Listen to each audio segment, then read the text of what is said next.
Hello नमस्कार, वंदे मातरम, जय हिंद मेरे सभी वीडियो री एग्ज़ाम के साथियों। और वीडियो बहुत महत्वपूर्ण होने वाली है। और मैं जब भी कोई खबर लेकर आता हूं तो ऐसा नहीं है कि अपनी न्यूज़ उठाई या थंबनेल लगाया और आपको न्यूज़ दे दी। मैं 85 वीडियो देखता हूं, उनके स्क्रीनशॉट देखता हूं, उनका गूगल पर सर्च करता हूं, तब कहीं जाकर मैं ये प्लान 1 दिन 2 दिन 4 दिन में ये बनाता हूं कि ये खबर कितनी सही है और कितना इसका रीशेड्यूल के बारे में जारी किया गए थे, जो चीज़ें थी उतनी। और ये जो वीडियो है वो आपको ये भी बता देगी कि ये सारा खेल हो क्यों रहा है, इसके पीछे का मुख्य उद्देश्य क्या है। मैं आपको बस समझदार और सारी चीज़ें एक एक करके बता दूंगा।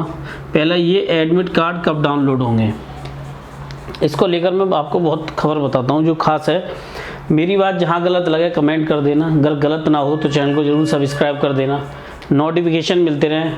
मैं आपके लिए जीएस की क्लास का अरेंज करा रहा हूँ फ्री यूट्यूब पर ही। और ये मैं इसलिए अरेंज नहीं करा रहा कि मुझे इससे कोई अर्निंग होती है, मैं आपको जेन्युइन बात बता रहा हूँ। पढ़ाने वाली वीडियो की, चाहे मेरा सही, चाहे 7 मिलियन का चैनल सही, चाहे 12 मिलियन का सही, ज़्यादा व्यूज़ नहीं आते हैं। और मैं आपको बता रहा हूँ 1000 व्यूज़ पे ज़्यादा से ज़्यादा 15, 16, 25, 30 रुपये तक ही आते हैं। तो कोई बहुत ज़्यादा अर्निंग होती नहीं है, मैं आपको बता रहा हूँ। 1 घंटा वीडियो बनाओ, इतने रुपये आए। 1 घंटा ट्यूशन पढ़ा लो, आप महीने पर कम से कम 15-20 हज़ार कमा लोगे। समझ रहे हो? तो ये सारे पॉइंट ऑफ व्यू समझने वाले होते हैं। ये क्यों महत्वपूर्ण होते हैं वो भी मैं आपको बताऊँगा। देखो, आपको पता है, शायद जहाँ तक मुझे मालूम है 90 दिन का एक क्राइटेरिया होता है। 90 दिन का, 90 दिन में सूचना दी जाती है कि हाँ आपका एग्ज़ाम 90 दिन के अंदर होगा। ऐसा में भी मुझे पता है, बाकी आप देख लेना। अब आप खुद सोचो कि आपका ये दिसंबर में ये फैसला, दिसंबर में ये एग्ज़ाम होने की बात हुई थी। जो आज न्यूज़ चल रही है, यही दिसंबर में चल रही थी। और ये होता क्यों है मैं आपको बताता हूँ। जैसे यूपी एग्ज़ाम की जो तैयारी करा रहे हैं,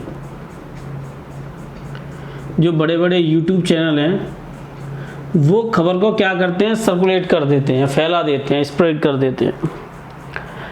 अब ये खबर, जैसे कि मानो कि मेरा 7 मिलियन का चैनल है, मैंने खबर चलाई कि 15 तारीख को एग्ज़ाम होगा और मेरे 6 मिलियन है, 8 मिलियन है या 5 मिलियन है, 1 मिलियन सब्सक्राइब, तो उस वीडियो 50-60 हज़ार व्यूज़ आ जाएंगे।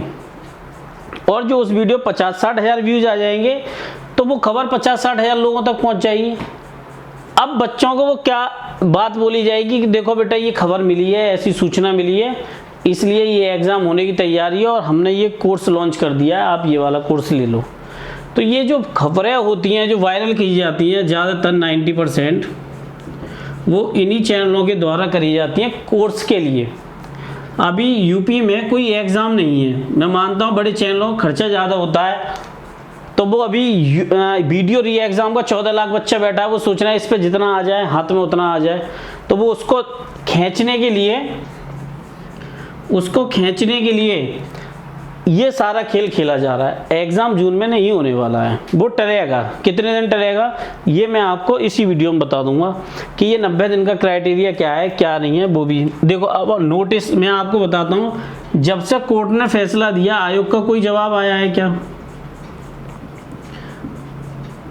कोई जवाब आया है? जवाब है जीरो। कुछ भी जवाब नहीं आया है, किसी मैटर पे नहीं आया है। वीडियो री एग्ज़ाम क्या है, कितने फॉर्म बचे हैं, कितना क्या रह रहा है, शायद उसने कुछ आंकड़ा फाकड़ा जारी किया, अभी उसका भी रहता है। आयोग नोटिस कब आएगा? नोटिस भैया तभी आता है, आयोग ने इस पर कुछ जवाब दिया? कुछ नहीं दिया।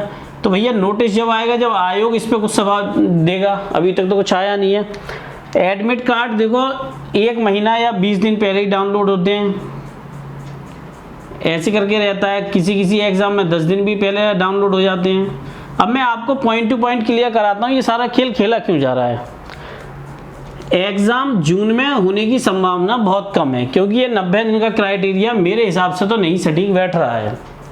ठीक है, अब आप भी ये जानते हो कि शायद आपने पढ़ा भी हो किसी नोटिस में कि एक क्राइटेरिया होता है, उसके अंडर ही एग्ज़ाम कराना पहले तो सूचना। आपको खुद पता है कि 2018 से 5 साल बाद ऐसा तो होगा नहीं कि भैया कल एग्ज़ाम है आ जाना, क्या हाँ आ जाओ भैया, मई में एग्ज़ाम है आ जाओ। पहले आयोग एक कैलेंडर जारी करेगा। समझ रहे हो, मेरी बात समझना मोटी सी, मेरी बात जहाँ गलत हो वहाँ गलत साबित करना। आयोग एक कैलेंडर जारी करेगा। आपको मुझे खुद बताओ, आपको कैलेंडर क्या कोई जारी हुआ है? कम से कम 90 दिन तो रखेगा कैलेंडर में एग्ज़ाम होने के लिए कोई भी चीज़। तो अब मैं आपको बताता हूँ, जैसे कि मई लेता हूँ, मई, जून और जुलाई, मैं इनमें 90 दिन मान रहा हूँ। मई में आपके 15 मई के आसपास आपका कैलेंडर जारी होगा नया, जिसमें पेट 2023 के एग्ज़ाम की भी बात होगी। समझ रहे हो, पेट 2023 के एग्ज़ाम का भी डाटा होगा। जून में इसका रिवर्स जो होता है कुछ शायद वो रहता है उसका। जुलाई में आपका या तो जुलाई लास्ट होगा या अगस्त स्टार्टिंग होगा। मेरी बात समझना, या तो जुलाई लास्ट होगा या अगस्त स्टार्टिंग होगा। ये चीज़ें यहाँ देखने को मिलेंगी। मैं ऐसे ही हवा में तीर नहीं मार रहा। आप चाहो तो पिछले एग्ज़ाम्स का डाटा उठा के देख लो। मेरी गलत हो सकती है बात, लेकिन जो स्वयं आप देखोगे, जिसे आप खुद चेक करोगे, वो तो गलत साबित नहीं होगी। तो गलत या सही का अंतर बस बहुत बारीक सा होता है कि अगर कोई हमें भड़का दे तो हम भड़क जाएं तो हमारी मूर्खता है, और अगर हम समझदारी से ये बात समझें कि ये चीज़ें क्या हैं, क्यों चलाई जा रही हैं, सारा कुछ खेल है। 14 लाख बच्चों को देखो, 14 लाख बच्चे मुझे लगता है यूपी के एग्ज़ाम में लास्ट बैठ रहे हैं अब, क्योंकि पेट है। मैं तो कहता ही नहीं हूँ, मैंने कहना भी बंद कर दिया है। क्या एजुकेशन के लिए कभी कोई रेवोल्यूशन होता है? एजुकेशन के लिए कभी कुछ हुआ है? नहीं होगा, कभी नहीं होगा। ये 14 लाख में से 10 लाख भी एक्टिव नहीं होंगे, 5 लाख भी एक्टिव नहीं होंगे। बहुतों को तो याद भी नहीं रहा होगा कि वीडियो पर ये एग्ज़ाम हुआ था। अभी किसी को कोई खबर दे देगा, तूने वीडियो डाला था, हाँ भैया डाला था, हाँ चलो तो फिर एग्ज़ाम चलो चलते हैं देने। सच्चाई यही है। कभी आप इतना कंट्रोवर्सी में फंस जाते होगे, कभी आपने ये गौर करके देखा है कि कोई ये कहता हो कि वीडियो का री एग्ज़ाम क्यों नहीं हो रहा? कोई यूपी के किसी चैनल पे आपने देखा होगा डिबेट होते हुए कि ये 5 साल से अटका पड़ा है, कोर्ट ने भी फैसला दे दिया, इस पर क्या आया आयोग का जवाब? चलो वो भी चलो छोड़ दो। किसी मीडिया को दबाव बनाते देखा होगा? जहाँ से जाति धर्म से वोट मिलते हैं, जवाब वहाँ से आता है। 14 लाख बच्चे ही तो हैं, रोज़गार ले लेंगे तो दबाव भी तो होगा सरकार पर रोज़गार देने का। मैं हमेशा ये बात कहता आया हूँ, मेरी बात गलत साबित कर दो तो आप मुझे बता दो। उस देश में कभी विकास नहीं हो सकता, उस राज्य में कभी विकास नहीं हो सकता, उस घर में कभी विकास नहीं हो सकता जहाँ पर रोज़गार के साधन ना हो। जिस तरह रोज़गारों को दबाया जा रहा है, वो पृष्ठभूमि आने वाले समय के लिए बहुत ज़्यादा उचित नहीं साबित होगी। ये बात हम सबको समझनी होगी कि भौतिक रूप से हम कितना पिछड़ रहे हैं इन चीज़ों में। पारिवारिक स्थितियां बिगड़ जाती हैं। रोज़गार सिर्फ रोज़गार नहीं होता, माँ बाप के सपने होते हैं, एक झोपड़ी से घर बनने का सपना होता है, एक सही से पानी पीना, खाना खाना, जीवन जीने का एक जरिया होता है रोज़गार। सरकारी नौकरी ही रोज़गार का मैटर नहीं है, समझो मेरी बात समझना। सरकारी नौकरी ही रोज़गार का जरिया नहीं है। प्राइवेट कंपनियों में भी एग्ज़ाम करा और नौकरी दो, वो भी सिस्टम नहीं लागू है। ऐसे तो सब कुछ बिखर जाएगा। मनमाने तरीके से प्राइवेट सेक्टर में भर्तियां होती हैं। अगर मैं आपका रिश्तेदार हूं, मेरा कोई छोटा है अच्छे पद, उससे छोटा कोई अच्छे पद, मतलब मैं अपने घर वालों को तो रोजगार दूंगा, लेकिन ये देश राज्य या उसको जिसको रोजगार की जरूरत है उसको रोजगार नहीं मिलेगा। मैं लिख के देता हूं, जिस दिन प्राइवेट कंपनियों में एग्जाम होने लगेंगे और एजेंसियां करा के उनको भर्ती किया जाएगा एक बाकायदा सरकारी प्रक्रिया के द्वारा, मैं लिख के देता हूँ इस देश से बेरोजगारी खत्म हो जाएगी।